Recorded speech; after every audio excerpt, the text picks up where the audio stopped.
नमस्कार, माँ गायत्री महाविद्यालय चौबेला में आपका हार्दिक अभिनंदन।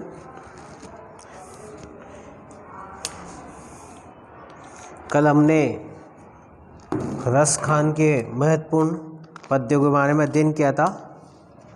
आज उनके बचे हुए पद्यों के बारे में हम अध्ययन करेंगे। उससे पहले एक बार और हम उनके जीवन परिचय के बारे में रिवाइज कर लेते हैं।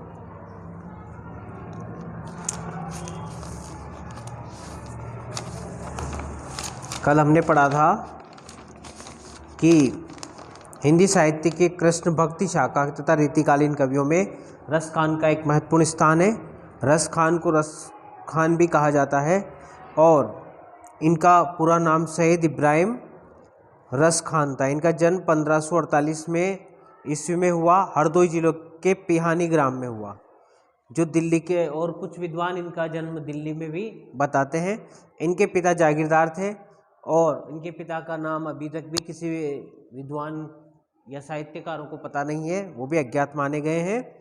और इनका जो कार्य क्षेत्र रहा है वो कवि थे और कृष्ण भक्ति में ये लीन हो गए थे। इनकी जो कर्मभूमि थी वो ब्रज थी। गुरु गोसाई विठलदास इनके गुरु थे और इनका जो धर्म था, मूल जन्म से ये मुसलमान थे, लेकिन बाद में ये वैष्णव धर्म में दीक्षित हो गए। और इनका जो काल था वो भक्ति काल था और इनकी विधाएं जो थी वो कविता और सवैया इन्होंने लिखा है। विषय इनकी सगुण भक्ति थी। भाषा ब्रज भाषा और फारसी हिंदी 3 भाषाओं को ये जानते थे। और इनकी जो रचनाएं थी वो थी सुजान रस खान और प्रेम वाटिका। इन्होंने भागवत का अनुवाद फारसी में किया है ना। और इनकी जो मृत्यु हुई है वो 1628 के लगभग मानी गई है। तो इसी क्रम में हम आगे, कल हमने कुछ पद्यों का अध्ययन किया था, अब आज हम बचे हुए कुछ पद्यों का और अध्ययन करेंगे। तो देखिए, यहाँ पर रस खान कवि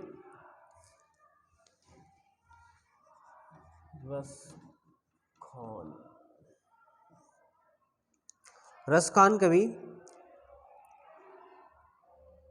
एक गोपी अपनी सखी से कहती है सखी, जिस दिन से मैंने नंद बाबा के पुत्र तथा कृष्ण को वन में गाय चराता हुआ देखा है, उस दिन से मेरी क्या मनोदशा हुई है, उसका चित्रण यहाँ कवि ने किया है।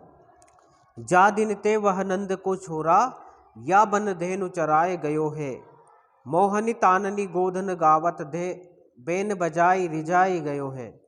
वा दिन ते कछु बोन टोना सो के रस कानी ही है समझाए गयो है, कोब न काऊ को कानी करे सिगरी ब्रजवीर विकाए गयो है।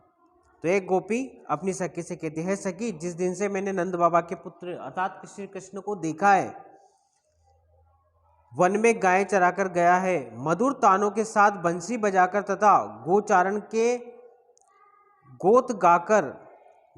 के गीत गाकर रिझा गया है। मोहनी ताननी गोधन गावत बेन बजाई रिझाए गयो है ना। और क्या बजाया उन्होंने? अपनी मधुर तानों से बंसी बजाकर और गोचारण के गीत सुनाकर सबको अपनी तरफ कर लिया है, अर्थात सबको मोहित कर लिया है। उस दिन से कुछ जादू सा करके वह आनंद सागर कृष्ण हृदय में समा गया है। वा दिन सो कछु टोना सो के, टोना यानी जादू है ना। उस दिन से उसने मेरे ऊपर जादू सा कर दिया है, अब मुझे तो श्री कृष्ण नजर आते हैं। टोना सो के रस खानी हिये में समझाए गए हो है, अर्थात वो मेरे ही मतलब हिये यानी मेरे हृदय, मेरे मन में वो समा गए हैं, अब वो ही मेरे हृदय से दूर नहीं हो सकते। इसीलिए यहाँ पर कोई स्त्री भी किसी को लज्जा नहीं करती है। वास्तविकता तो यह है कि सारा ब्रज ही उनके हाथों बिक गया है। कोवन काऊ की कानी करे, कानी यानी कानी का मतलब था इज्जत करना है ना। तो यहाँ पर क्या कहा है? कोवन काहू की कानी करे सिगरे ब्रजवीर विकास बिकाए गयो है, अर्थात अब कोई भी किसी की लाज शर्म नहीं करता है। अब तो ऐसा लगता है कि सारा ब्रज की जितनी भी गोपियां हैं वो सारी ही बिक चुकी है, अब अर्थात श्री कृष्ण की हो गई है, श्री कृष्ण के प्रेम में पागल हो गई है। ऐसा लगता है जैसे सब नर नारी पूर्ण रूप से कृष्ण के वश में हो गए हैं। अब तो कृष्ण के लिए कोई भी उनको मना नहीं करता है और उससे ही प्रेम करने लगे हैं। तो इसमें छंद है, विशेष में लिखेंगे इसमें कौन सा छंद है, इसमें सवैया छंद है, सवैया छंद का यहाँ प्रयोग किया गया। अतिशयोक्ति अलंकार है, अतिशयोक्ति।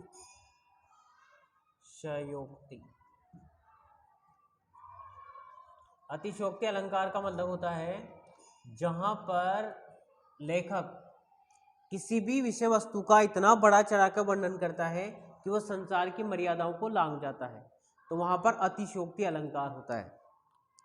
यहाँ पर कृष्ण के प्रेम का चित्रण है, कृष्ण के प्रेम का चित्रण, कृष्ण के प्रेम का चित्रण। दूसरा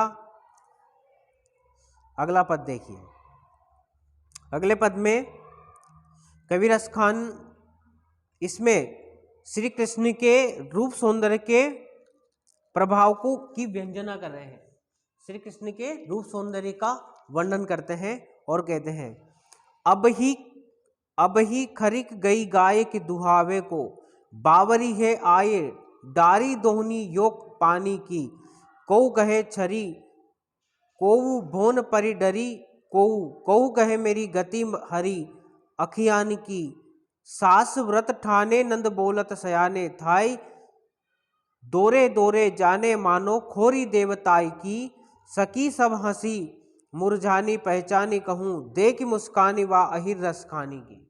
रसखान कवि कहते हैं कि कृष्ण को देखकर कोई गोपी अपनी सब शुद्धि बुद्धि भूल गई, अर्थात शुद्ध बुद्ध सब कुछ गंवा दिया, श्री कृष्ण के प्रेम में पागल हो गई, उनके रूप सौंदर्य पर मुग्ध हो गई। और इसी का वर्णन करते हुए कवि कहते हैं कि गोपी अपनी सखी से कहती है, सखी अभी अभी वह गौशाला में गाय का दूध निकालने के लिए गई थी, लेकिन वह अपने हाथ के दूध पात्र को वहीं फेंक करके आ गई, अर्थात पागल की तरह वहां से लौट करके आ गई। जैसे ही उसने उसकी अवस्था को देखकर कोई तो कहती है कि किसी ने इसको छल लिया है, अर्थात किसी ने इसको अपने वश में कर लिया है, कोई कहती है कि ये स्तब्ध हो गई है, आश्चर्यचकित हो गई है, और कोई कहती है कि ये किसी से डर गई है, और कोई कहती है कि ये मर गई है, और कोई कहती है कि इसकी आंखों की ज्योति ही नष्ट हो गई है, अर्थात अब इसको कुछ भी नजर नहीं आ रहा है। ये सब किसके कारण से हो रहा है? श्री कृष्ण के रूप माधुर्य अर्थात रूप सौंदर्य के कारण। कोई एक सखी अपनी मतलब गोपी दूसरी सखी से कहती है कि वह इतनी मुग्ध हो गई की तरह, उसकी हालत कैसी हो गई, एक पागल की तरह हो गई, एक डरे हुए व्यक्ति की तरह हो गई है, और अब उसको ऐसा लग रहा है कि उसको आसपास जो भी कुछ है वो कुछ भी नजर नहीं आ रहा है, ऐसा लगता है जैसे उसकी आंखों की ज्योति ही चली गई है, अर्थात श्री कृष्ण रूपी प्रकाश का जैसे ही उसकी आंखों पर असर पड़ा तो उसकी ज्योति ही गायब हो गई, अर्थात वो अब अंधी हो गई है, उसको आसपास कुछ भी नजर नहीं आता है। कोई कहती है कि डर गई है, और कोई कहती है ये मर गई है, और कोई कहती है कि इसकी आंखों की ज्योति नष्ट हो गई है, और उसकी अच्छा करने के लिए उसको अच्छा करने के लिए सासू अनेक प्रकार के व्रतों का करने का संकल्प कर रही है, मतलब उसकी जो सास है वो उसको बचाने के लिए भगवान से प्रार्थना कर रही है, अर्थात भगवान के व्रत कर रही है कि कब ये ठीक हो जाए, किसी न किसी से ये ठीक हो जाए। ननद दौड़ दौड़ कर सयानों को बुलाकर लाती है, और जाने अनजाने देवताओं की मानता मानती है, मतलब देवताओं से मनौती मनाती है कि भगवान इसको सही कर देना, आज मेरी भाभी को क्या हो गया है, अर्थात ये किसी पागल जैसी हरकतें करने लगी है। सारी सखियां उसकी मूर्छा को पहचान कर हंसती है और कहती है कि इसने आनंद सागर कृष्ण की कही मुस्कुराहट को देख लिया होगा, और ये उसी का प्रभाव है। तभी सखियां जो उसकी सखियां हैं उसके मनोभाव को समझ जाती हैं, और वो कहती है कि ये कहीं कुछ भी नहीं हुआ इसको, इसने क्या हुआ, आनंद रूपी सागर श्री कृष्ण के रूप माधुर्य को इसने देख लिया है, और इसी कारण से इसकी हालत पागल जैसी हो गई है, अर्थात ये श्री कृष्ण के प्रेम में पागल हो गई है और सब कुछ भूल गई है, और ये उसी का प्रभाव है। तो देखिए यहाँ पे कवि ने कवित्व छंद का प्रयोग किया है, इसमें कवित्व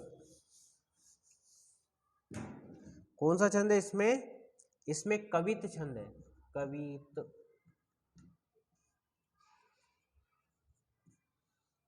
दूसरा इसमें श्रृंगार रस, श्रृंगार रस। और भाषा का प्रवाह है, नाद सौंदर्य है। चलिए भाई अगले पद में देखिए,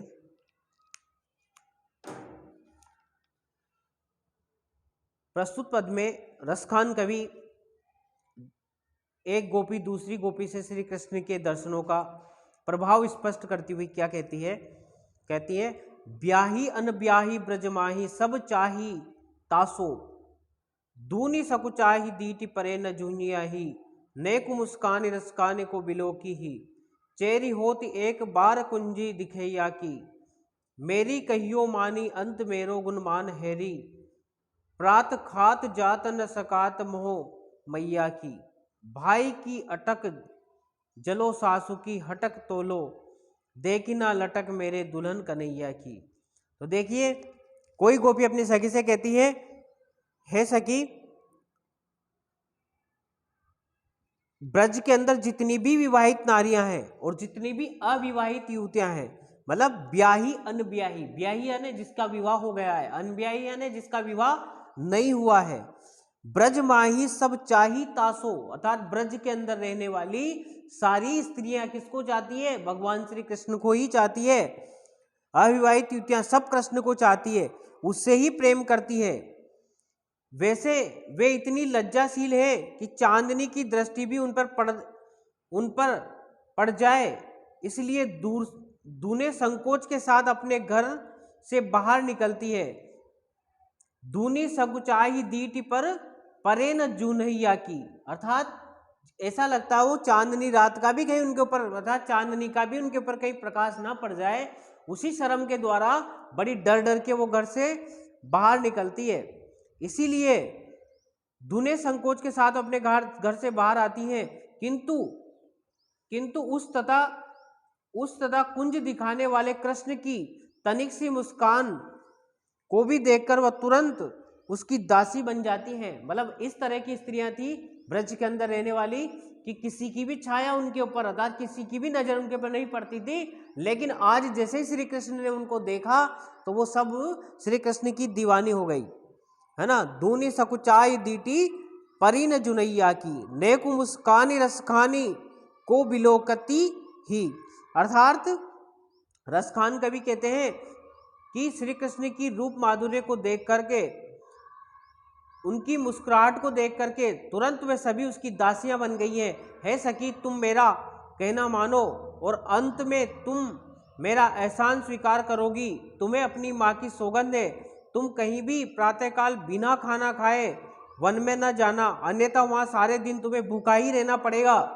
यहाँ पर क्या कहती है एक सखी दूसरी सखी से कि तुम मेरी बात मानो, तुम्हें अगर वन में जाना है तो खाना खा के नहीं जाना, क्योंकि वहां पर रूप सौंदर्य के जो सागर हैं भगवान श्री कृष्ण हैं, उनके रूप माधुर्य के को देखकर तुम दिन भर भूखी ही रह जाओगी, लेकिन तुम्हें कभी भूख नहीं लगेगी, है ना। नेक मुस्कानी रसखानी को बिलोकती ही, चेरी होती एक बार कुंजनी दिखैया की, मेरो कहियो मानी अंत मेरो गुणमान है हैरी, प्रात खात जात न सकात सोह मैया की, अर्थात तुझे मैया की सौगंध है, मैं तेरे ऊपर एहसान करके तुझे समझा रही हूँ कि तुझे अगर वन में जाना है तो कुछ ना कुछ खा के जाना, क्योंकि वहां पे रूप सौंदर्य के सागर श्री कृष्ण मिलेंगे और उनको देख करके तू वहां पर पागल सी हो जाएगी, अर्थात तुझे वहां पे खाना खाना भी भूल जाएगी, अन्यथा तुझे सारे दिन भूखे रहना पड़ेगा। भाई की बाधा और सासू की रुकावट मेरे मार्ग में तब तक ही बनी हुई है जब तक उन्होंने मेरे प्रिय कृष्ण की छवि को नहीं देखा है। एक क्या कहती है वो सखी, भाई की अटक जालो सासू की हटक तोलो, अर्थात भाई और सासू की जो मर्यादा है, अर्थात उनका जो रोकना टोकना है वो कब तक बना हुआ है, जब तक वो लोग श्री कृष्ण को, अर्थात श्री कृष्ण के रूप सौंदर्य को नहीं देख लेते। और वो जब भी उस रूप श्री कृष्ण के रूप सौंदर्य को देखेंगे तो वो भी श्री कृष्ण के हो जाएंगे, अर्थात वो भी मुझे इस प्रकार से रोकेंगे टोकेंगे नहीं। मेरे प्रिय कृष्ण की छवि को नहीं देखा है, अन्यथा वे स्वयं भी उस छवि के पर मुग्ध हो जाएंगे। अर्थात कवि कहते हैं कि श्री कृष्ण का रूप सौंदर्य इतना सुंदर है कि सभी वहाँ की जो स्त्रियां थी वो सारी मान मर्यादा अर्थात अपने घर वालों की रोक ठोक सबको छोड़ करके श्री कृष्ण के प्रेम पर आसक्त हो गई थी। तो देखिए यहाँ पे अनुप्रास अलंकार की छटा है, इसमें अनुप्रास अलंकार का प्रयोग किया गया है। अनुप्रास अलंकार,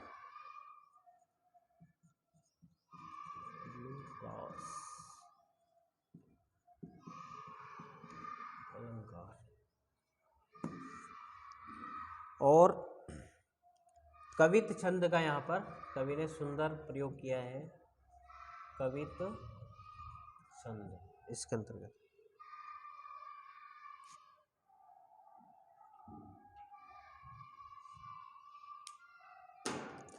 अगला देखिए,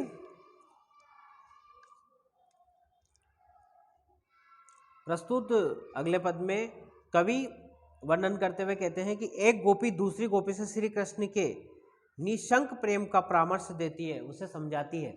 और क्या कहती है देखिए, तेरी गलीन में जा दिनते निकसे मनमोहन गोदन गावत, ये ब्रजलोग सो कौन सी बात चलाई के जो नहीं नैन चलावत, वे रसखानी जो रीजही नेकू तो रीजे क्यों नव नारी रिजावत, बावरी जो पे कलंक लग्यो तो निशंक है क्यों नहीं अंक लगावत। अर्थात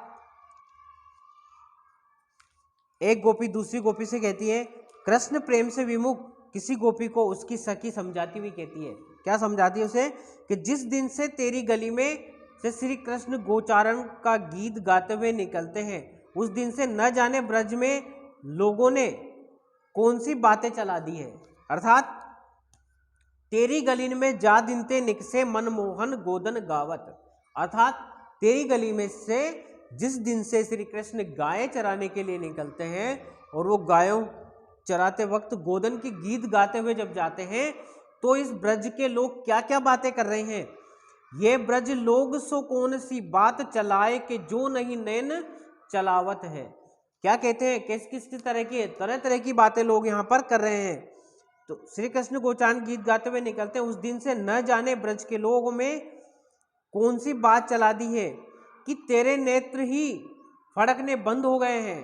यदि आनंद सागर कृष्ण तुझ पर तनिक भी रीझ गए हैं और तू अच्छी प्रकार से रिझाकर उन्हें अपने वश में क्यों नहीं करती है, और यदि तुझे प्रेम का कलंक लग ही गया है तो निर्भय होकर कृष्ण को अपने हृदय से क्यों नहीं लगाती है। क्या कहती है वो, कि ये ब्रज के लोग क्या क्या बातें करते हैं।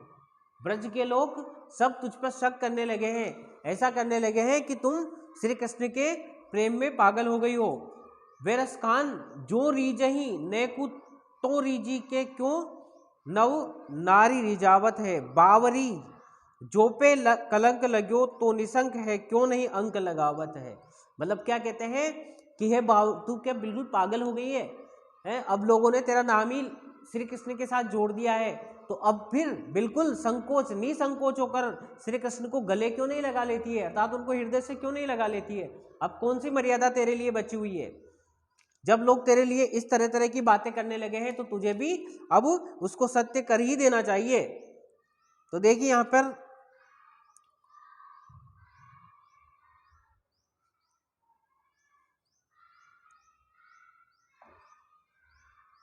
इसमें एक तो बात का क्लिष्ट प्रयोग हुआ, बात का क्लिष्ट प्रयोग हुआ है, और अंतिम पद में शब्द में भाव की छटा है। भाव मतलब उसके भाव को अभिव्यक्ति, मतलब क्या क्यों नहीं तू मतलब ना क्या करती है कि बावरी जो पे कलंक लग्यो। अब क्या पागल हो गई है, तेरे ऊपर तो लोगों ने कलंक लगा ही दिया है, तो निशंक अर्थात अब निसंकोच होकर के क्यों नहीं अंक लगावत, अब क्यों नहीं तू श्री कृष्ण को अपने हृदय से लगा लेती है। लगा लीजिए, उनको हृदय से लगाने की वो सलाह देती हैं। चलिए भाई अगले पद में देखिए, अगले पद में रसखान कवि श्री कृष्ण के प्रति अपनी भक्ति भावना की व्यंजना करते हैं, अभिव्यक्ति करते हैं कि वो क्या क्या मतलब किस तरह से भगवान के का सानिध्य अर्थात भगवान का सामीप्य प्राप्त करना चाहते हैं, उसके लिए वो क्या क्या न्योछावर करते हैं और क्या क्या बनना चाहते हैं। इसी का यहाँ पर चित्रण किया है। और क्या श्रेष्ठ है, मतलब जीवन में क्या श्रेष्ठ है, उसका भी उन्होंने यहाँ पे सुंदर अभिव्यक्ति यहाँ पर रसखान कवि ने की है। देखिए, प्राण वही जो रहे रीजी वापर, रूप वही जिहि वाही रिजायो, शीस वही जिन पे पर से पद अंक वही जिन वा परसायो, दूध वही जो दुहायो री वाही दही सुसही जो वही ढरकायो, और कहा लो कहो रसखानी री भाव वही जो वही मन भायो। कवि रसखान कहते हैं कि कोई गोपी अपनी सखी से कहती है सखी, प्राण सबसे श्रेष्ठ वही है जो श्री कृष्ण के ऊपर रीझ जाए। प्राण वही जो रीझे वापर, अर्थात किस पर, वापर यानी किस पर, श्री कृष्ण पर।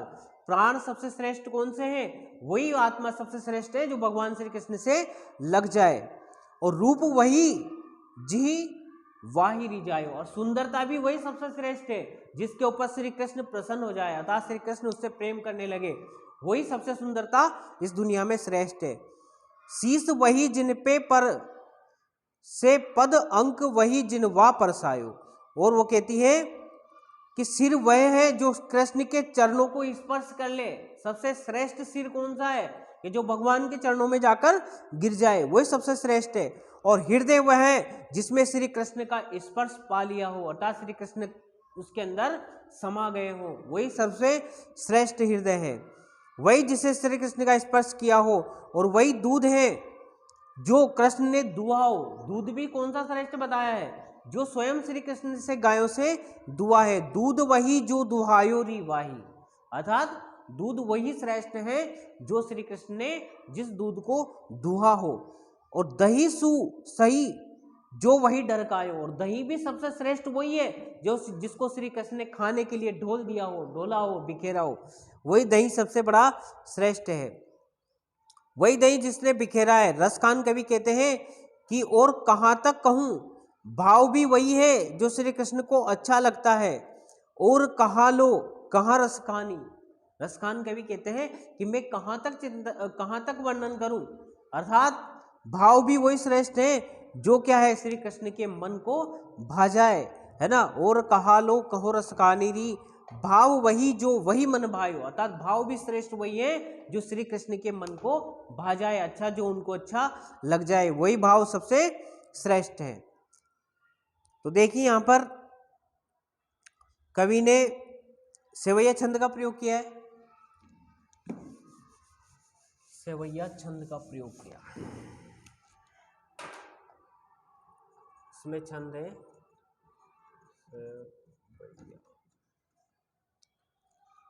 दूसरा, इसमें भाषा का अद्भुत प्रवाह है। भाषा का अद्भुत प्रवाह, भाषा का अद्भुत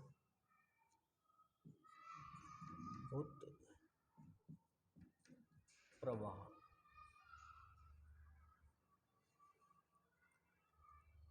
और श्री कृष्ण की अनन्य भक्ति का चित्रण, मतलब हर रूप में यहाँ पर कवि श्री कृष्ण के ही रूप का दर्शन करना चाहते हैं। हर इसमें वो कहते हैं दूध वही जो श्री कृष्ण ने जिसको दुआ हो, और रूप वही श्रेष्ठ है जिस पे श्री कृष्ण प्रसन्न हो जाए, अर्थात श्री कृष्ण को प्रसन्न कर ले। और हृदय भी वही स्पर्श है जिसके अंदर श्री कृष्ण समा जाए, अर्थात रसखान कवि हर तरह से भगवान श्री कृष्ण के चरणों में समा जाना चाहते हैं, अर्थात उनकी आत्मा परमात्मा में मिल जाना चाहती है। तो मोक्ष की प्राप्ति वो इस तरह से करना चाहते हैं। तो प्रस्तुत अगले पद्य में देखिए, इसमें कवि रसखान ने गंगा की भक्ति का चित्रण किया है, और इसका चित्रण करते हुए कवि कहते हैं, वेद की औषधि खाए कछु न करे, बहु संजम री मुनि मोसे, तो जल पान कियो रस खानी, संजीवन जान लियो रस तो से। एरी सुधा गई भागीरथी नित्य पत्य अपत्य, बने तो ही पोसे, आक धतूरो चबात फिरे है, बिक खात फिरे शिव तेरे भरोसे। यहाँ पर रसखान कवि गंगा माता का चित्रण करते हुए, अर्थात गंगा माता का वर्णन करते हुए कहते हैं कि हे गंगा माता, जिस व्यक्ति पर तुम्हारी कृपा हो जाती है उसे न तो वेद की औषधि की आवश्यकता होती है ना, वेद की औषधि खाए कछु न करे, अर्थात वेद की औषधि भी उसके ऊपर कुछ भी असर नहीं कर सकती है। जिस पर आप प्रसन्न हो जाओ, अर्थात जिसकी जो आपकी कृपा का पात्र बन गया है, उसको वेद की औषधि की भी आवश्यकता नहीं होती है। और देखिए, और नहीं किसी प्रकार के संयम की जरूरत होती है, न करे कछु बहु संयम री सुनी मोह से, तो जलपान कियो रस खानी संजीवनी जान लियो रस तो से। रसखान कवि कहते हैं कि किसी प्रकार का संयम करने की भी जरूरत नहीं है। रसखान कहते हैं कि तेरे जल को पीने से संजीवन, अर्थात व्यक्ति अमर हो जाता है, संजीवन हो जाता है, जीवित हो जाता है, और शक्ति और अपार आनंद की प्राप्ति उसको हो जाती है। गंगा मैया का सुंदर चित्रण यहाँ पर कवि करते हुए कहते हैं, हे अमृत जल से युक्त गंगे एरी सुधामयी भागीरथी। एरी भागीरथी का मतलब है यहाँ पर गंगा माता। भागीरथी किसको कहते हैं? गंगा जी को। तो एरी सुधामय, अमृत, सुधा यानी अमृत, अमृतमय भागीरथी है ना। रसखान कवि कहते हैं कि तेरे जल को पीने से शक्ति और अपार आनंद की प्राप्ति हो जाती है। हे अमृत जल से युक्त गंगे, तेरे प्रसन्न करने पर पद परहेज भी परहेज के समान लाभदायक बन जाता है। एरी सुधा भागीरथी नित्यपत्य अपत्य बने तो ही पोसे, अर्थात कई परहेज भी अगर किसी ने रख रखे हो और गंगा जी का जल अगर उसने पी लिया हो तो परहेज भी उसके सब खत्म हो जाते हैं। तेरे प्रसन्न करने पर बद परहेज भी परहेज के समान लाभदायक बन जाते हैं। इसीलिए तेरे भरोसे पर शिव आक और धतूरे को चबाते हैं तथा विष को भी खा जाते हैं। यहाँ पर कवि वर्णन करते हुए कहते हैं, आक धतूरो चबात फिरे विष खात फिरे शिव तोरे भरोसे। भगवान शिव ने, हे माते, भगवान शिव ने तेरे भरोसे था, तेरे विश्वास के ऊपर क्या क्या, आक मतलब आंकड़े का जो होता है उसको, धतूरा, धतूरा भी वो खा जाते हैं और विष भी पी जाते हैं। तेरे ऊपर इतना विश्वास करते हैं कि अगर वो जहर भी पी जाएंगे तो तू तेरे जल से वो भी क्या बन जाएगा, अमृत बन जाएगा। तो तेरे ऊपर अटूट विश्वास, यहाँ पर भगवान शिव का भी, यहाँ पर कवि ने भगवान शिव का भी अटूट विश्वास व्यक्त किया है। इसलिए तेरे भरोसे शिव आक और धतूरे को चबाते हैं और तथा विष को भी खा जाते हैं। आक धतूरो चबात फिरे विष खात फिरे शिव तोरे भरोसे। तो देखिए यहाँ पर कवि ने सवैया छंद का प्रयोग किया है। कौन सा छंद आएगा इसमें भी? सवैया। और गंगा की भक्ति का सुंदर चित्रण, गंगा की भक्ति का सुंदर चित्रण यहाँ पर कवि ने किया है। गंगा, गंगा मैया की, गंगा की भक्ति का सुंदर चित्रण।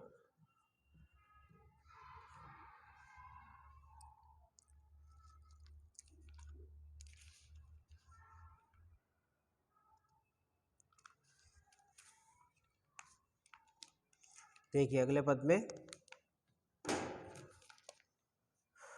में प्रस्तुत पद में कवि रसखान इसमें राधा व कृष्ण के मिलन का चित्रण करते हैं।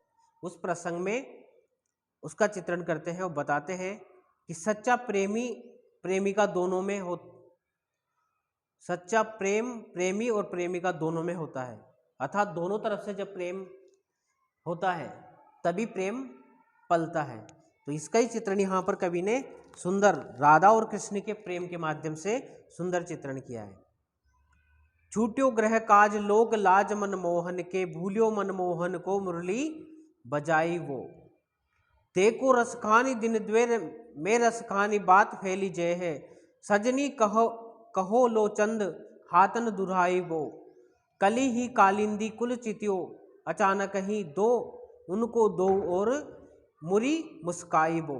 दो परे पैया दो लेत है बलैया, उन्हें भूल गए गैया उन्हें गागर उठाए वो। प्रस्तुत पद में कवि वर्णन करते हुए कहते हैं, कोई गोपी अपनी सखी से राधा कृष्ण के मिलन का वर्णन करती हुई कहती है, हे सखी, जब राधा और कृष्ण का मिलन हुआ तो राधा गृह कार्यों को तथा लोक लाज को भूल गई। मतलब जब श्री कृष्ण से राधा मिली तो उसने अपने घर की जो छूट्यो गृह काज, घर का काम, काज यानी काम, और लोक लाज मनमोहन के, भगवान श्री कृष्ण से जैसे ही मिली तो उसने अपनी सारी मर्यादाओं को त्याग दिया, लोक लाज को भी छोड़ दिया और घर के सारे काम छोड़ दिए। और क्या क्या किया देखिए, कहती है कि राधा श्री कृष्ण से जब मिली तो उसने सारे लोक लाज और घर के कार्यों को भूल गई। कृष्ण अपनी बांसुरी बजाना भूल गए। देख कृष्ण की भी कहते हैं ना, प्रेम दोनों तरफ से पलता है ना, प्रेमी का और प्रेमी दोनों की तरफ से बराबर प्रेम होता तभी सार्थक होता है। तो यहाँ पर श्री कृष्ण, राधा की स्थिति क्या हो रही है, राधा ने भी अपने घर के सारे, जैसे श्री कृष्ण को देखा तो इतनी मुग्ध हो गई कि जो काम कर रही थी उस काम को भी उसने छोड़ दिया, आसपास जो लोग देख रहे हैं वो भी उसको भूल गई, लोक लाज सब मर्यादा सब भूल गई।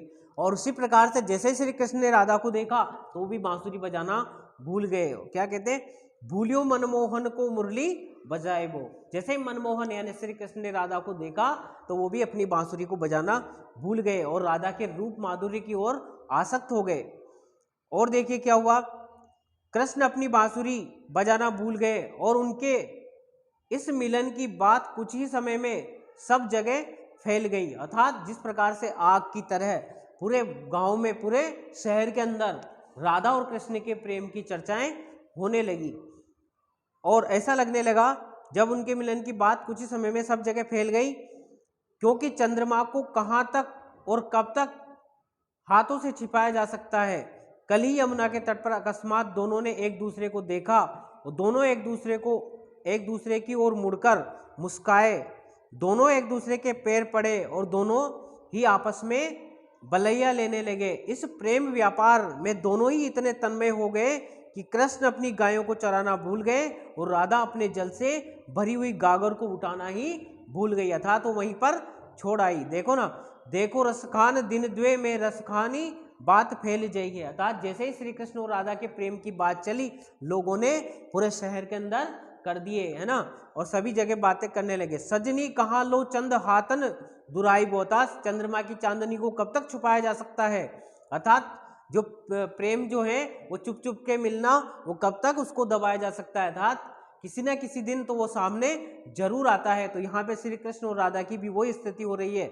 वो कहती है कि सजनी कहाँ लो चंद हाथन दुराई बो, कल ही कालिंदी कुल चितियो अचानक ही, कल ही कालिंदी अनाथ उसमें वन के अंदर कालिंदी के तट के पर दोनों ने जब एक दूसरे को देखा तो दोनों ही बिल्कुल एक दूसरे को देखना अर्थात आश्चर्यचकित होकर देखते ही रह गए। दोनों की नजरें जब दोनों एक दूसरे पर पड़ी तो दोनों ने हल्के से मुस्कुराए और दोनों एक दूसरे की तरफ देखने लगे।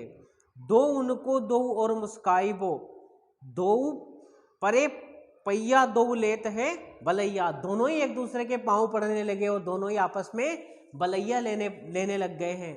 भूल गई गैया उन्हें गागर उठाई वो, उधर श्री कृष्ण तो क्या गायें चराना ही भूल गए और अपनी गायों को वहीं पर छोड़ दिया, और राधा ने अपनी मटकी उठाने के लिए आई थी, मतलब मटकी पानी भरने के लिए जो आई थी तो उसने मटकी को पनघट पर ही छोड़ दिया था। तो श्री कृष्ण के प्रेम में इतनी पागल हो गई कि मैं क्या लेके आई थी वो भी उसको पता नहीं रहा है। तो यहाँ पर श्री कृष्ण के राधा और श्री कृष्ण के प्रेम का सुंदर चित्रण यहाँ पर कवि ने किया है। तो इसमें लोकोक्ति अलंकार है, लोकोक्ति, लोकोक्ति का मतलब होता है कहावत, लोकोक्ति, लोकोक्ति अलंकार। और भाषा प्रवाह, भाषा का सुंदर प्रवाह है इसके अंदर, प्रवाह का सुंदर चित्रण यहाँ पर कवि ने किया है। और कवित छंद का यहाँ पर प्रयोग किया गया है, कवित छंद अंतर्गत। तो इसी के साथ आज अपना रसखान कवि पूरे हुए। अब कल हम पढ़ेंगे मीराबाई, मीराबाई के कुछ मुख्य पद हैं उनका अध्ययन करेंगे। तो आज की हमारी क्लास यहाँ तक ही